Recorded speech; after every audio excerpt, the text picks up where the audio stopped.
We're going to do a little winemaking this morning and punch down the cap of the fermenting grapes right behind me. These are the Aglianico grapes right here. It's a really, really dark grape. Now, it's Saturday morning and we picked these just a week ago and they're fermenting. Look at that dark color. And this is our little punch down tool. So what we're doing is the grape skins have kind of levitated.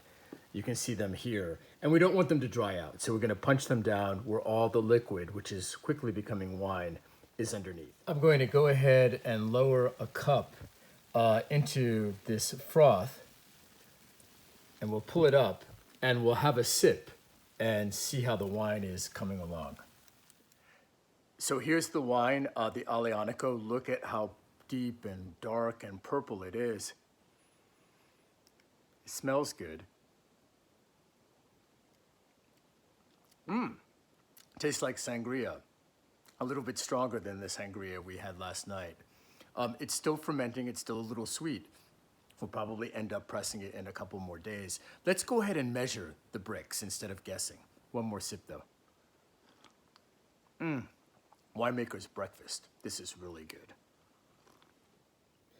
This is called a hydrometer, and we use this to measure the level of sugar in the wine. When it started out after harvest or the start of fermentation, the bricks were about 26. That would make a pretty strong wine, a bit above 14% alcohol.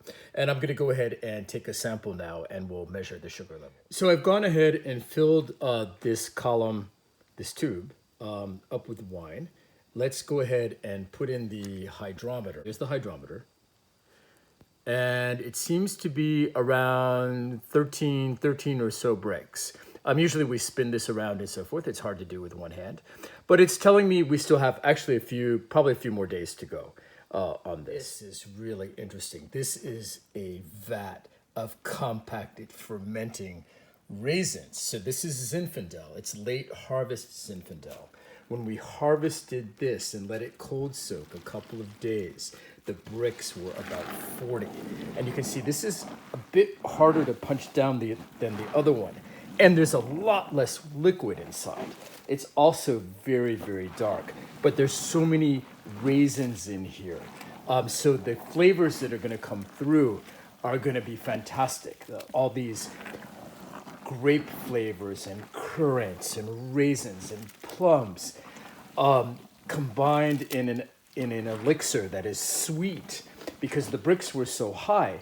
As it ferments, at some point the alcohol will become so high the yeast will die and we'll end up with a strong wine and also a sweet wine that we may fortified with some high proof brandy that's been aged in an oak barrel. It could be really, really good.